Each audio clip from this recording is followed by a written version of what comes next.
What's up, guys? I got Andrew here with me, and today we are going to pick up a Honda Civic for him.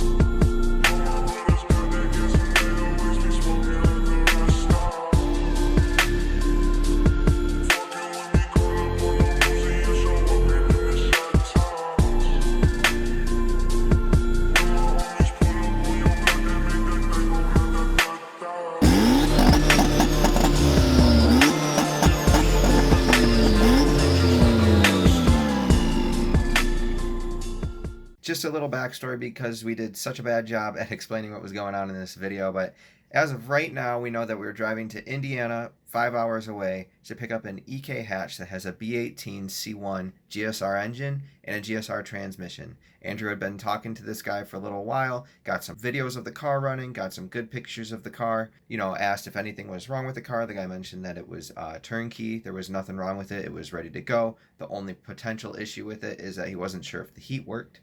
The car was priced at $5,600, which is a little bit high for a GSR EK hatch, but if everything checks out and the car is perfect like he says it is, then it's worth it to us to pay that price for it. So we're coming from the Detroit area of Michigan, and we're driving down to Indiana. Do you know what city?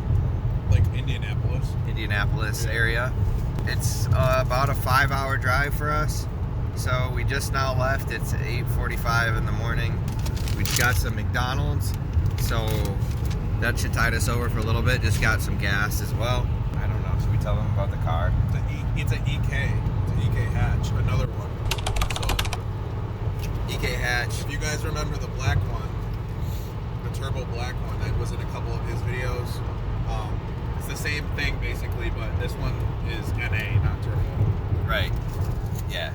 So it should be really cool, really nice. I'll give you guys an update in a little bit. Just a little update. We're still an hour and a half away. Made a pit stop. Got some beef dick and some water in Arizona, but still no real update yet. We haven't gotten to the car, which we'll show you once we get it. All right, we're pulling up to where the car is right now. So I'll see if I can kind of sneak some video. I'm gonna try to be a little bit polite with recording video while we're looking at the car. All right, so there's the Civic. He just pulled in.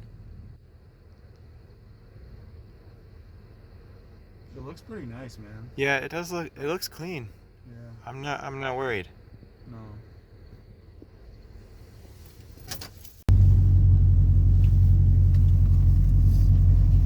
No power steering. No, the power steering. Take it right. I know, man. I know. Yeah, it's What about cold. me? If I gotta drive It's 5 like minutes? 7 degrees outside right now. Yeah.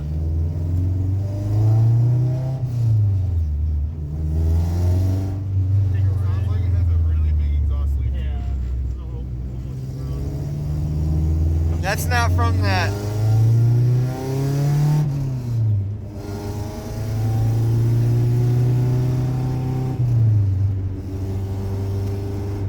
Hey Andrew, that leak isn't from that one bolt missing. That'd be like a small leak.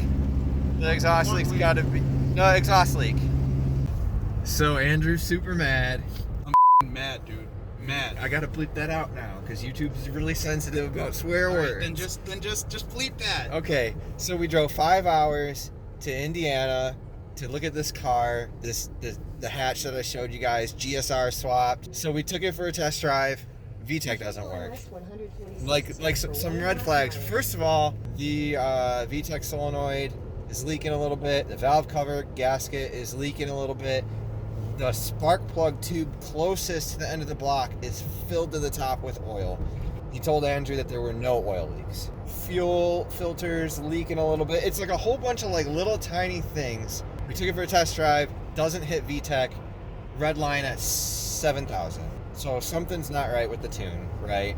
There was no check engine light, right? Nope. No check engine light. So honestly, the solenoid and everything was probably hooked up right. Okay, so we wanted to check the ECU when we got back. We didn't bring any tools because we're stupid. Now, we didn't bring tools because the guy told me that this car was perfect, that I had nothing to worry about. There's not a spot of oil anywhere, and that's what I called him for. I literally wanted to get all the information to make sure that I was paying almost $5,000 for a AK hatch, it's gonna be I gotta bleep that like out amazing. You know, it's gonna be in good shape. It's gonna have, which the interior was nice, but that was about it. Yeah.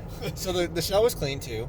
Yeah. There weren't like really any leaks underneath the car that I could see. I mean, like all in all, it's a solid car, but he was asking $5,600 for it. Right. So like the final nail in the coffin, because they were going to get us a screwdriver so that we could check out the ECU and make sure that it's the right ECU because it's not hitting VTEC. The final nail in the coffin is we saw an aftermarket oil line go into the head that was tapped into where the oil pressure sensor is in the back of the block, which was like, wait a minute, is this not a GSR? And then we checked the stamp on the front, and it was a B20B. So I mean, it's a B20 VTEC. It's like a decent car, I guess. That would be awesome. But it has problems. Not for $5,600. And he's asking $5,600, and was, I mean, I don't think he was intentionally dishonest about the motor. I don't think that he knew it was a B20. It honestly seemed like the kid didn't know and that he got lied to. But he came with his parents, and he looked like he was probably 17 years old. So I don't know. You know, there could be that he just didn't know what he had. But it honestly, if it was a B20 block and it was running good, and he just mentioned that it wasn't a GSR, and he took what my offer was, which I offered him $3,500 for the car, or $3,200.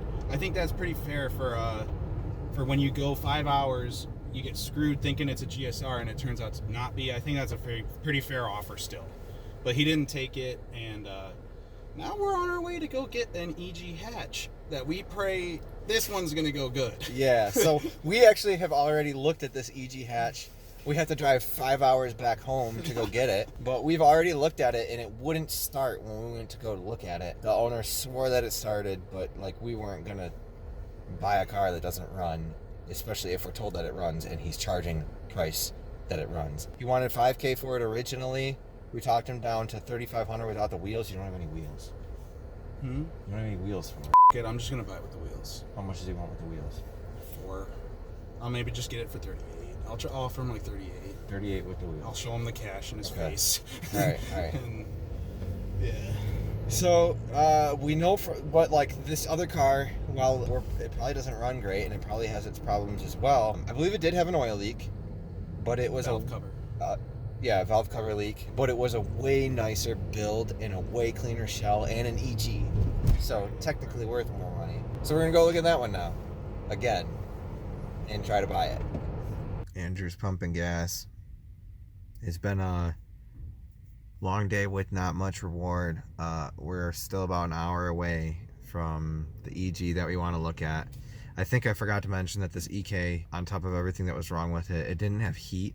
The kid said it was because there was no bolt, or there was no belt on the AC compressor.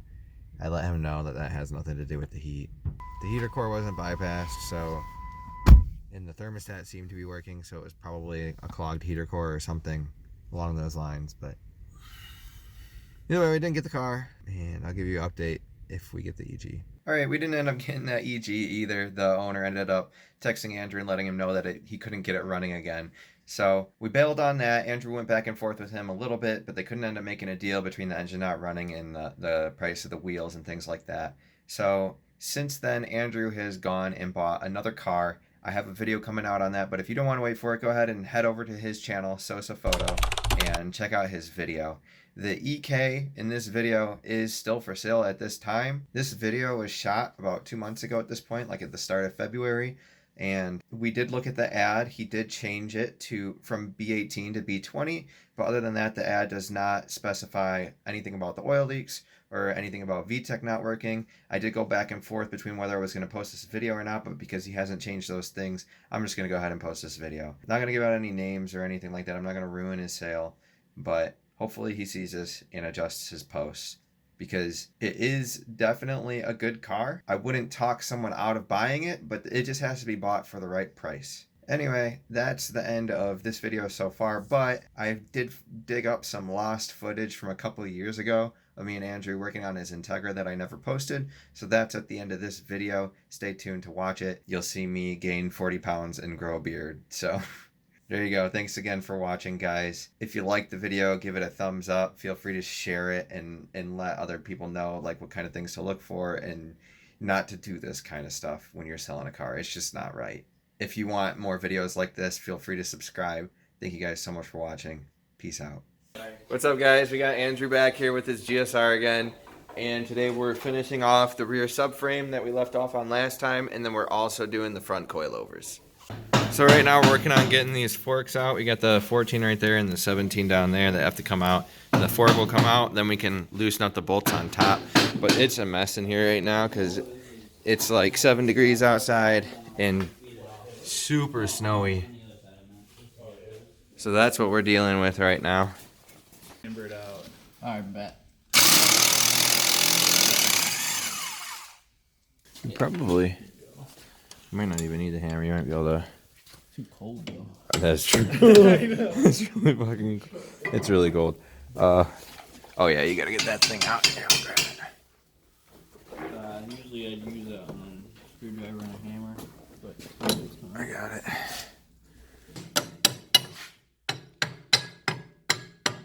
There we go. That's good, dude. On my car, this stuff was all seized, and I had to torch it off the first time. yeah. I'm so happy. Here, hand that. Set that over there, if you don't mind. Yep. Let's grab this guy out of here. Do that so Dude, this thing's so like far down. It's like. yeah, I usually just do the top bolt and then pull it straight down. But you can get it out. Oh, I usually take this thing out, but I guess we don't Okay. have to. Yeah, I would just leave it until we. Unless you like undo the ball joint. There's enough room to get the strut out there. He's just getting the brake line off there. Oh damn, this thing has new pads too. Damn, brand new. Yeah, I don't even They need probably did the rotors too. So we got the stock strut bar off right here. And we just need to take these two bolts out and then the front coils will drop out. My hands are just cold. Here, you want me to grab it underneath? Yeah, bro, my hands are like fucking seizing on themselves.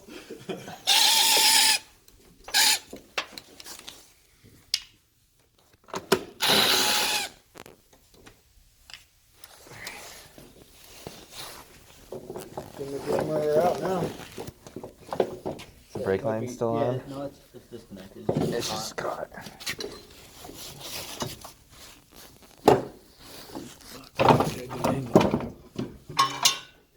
All right. So those are some what? New speed? Well, they're not adjustable. Right. There's Lawrence rings. Yeah. New speed. That's a good brand. Yeah, I had those on my Fiat actually. These are KYB struts. Yeah. It's a good setup. It's not too bad. I mean, it wasn't like the horrible. Yeah, at least get $100. $100. Anybody wants these? Since you're on the video, $50. Oh yeah. Yeah. Just hit Nick up. $50 plus shipping. Right now we're just matching the height of the two coilovers. You want to put those two bolts on there and your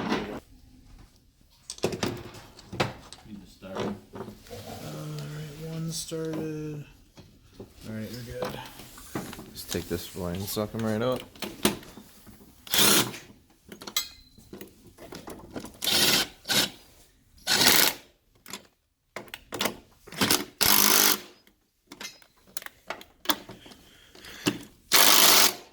I don't know what those have to be torqued to, but that sounds about right. Uh-oh.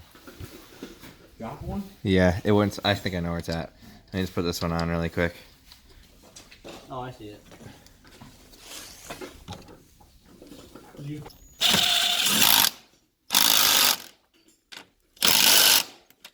Should be alright. Which way do you?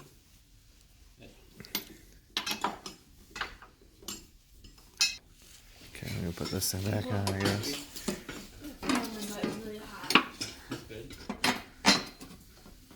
Alright, I can tighten the bottom perch, I guess, once it's in there, right? Yeah. Because it's really hard to tighten now. I'm doing a bad job at keeping updated, but they're putting the fork in on the bottom. No. Got the height set on the coilover. Yeah, that one should screw, right? I'm not even gonna really try to get in there, but they're bolting up the bottom fork. Here, you can get everything. Here, I'll grab the light. I'm just tightening the bottom collars for the coils. No. It's just this spanner right here, the small one. They I need should have 2 big ones. They should have Yeah. given you 2 big ones. I got some in my car if you want. Cause now I think I'm making it bigger than, you know what I mean? It'll be all right. Just keep tightening that bottom one. Yeah, don't worry about the top one. All right, that should be good. All right, cool. You know. I might have not been recording. Just in case I wasn't recording, this is the car set down. These are max low right now. And it still does need to settle a little bit. It's not as low as the rear, but it's as low as these coilovers can go.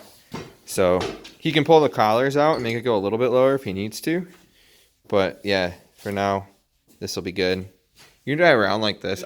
Dude, honestly, there's no way it's higher than it was before. No, it's lower. It's lower. It's definitely lower than it was with those springs. Actually, you're right. The car feels like it's way lower.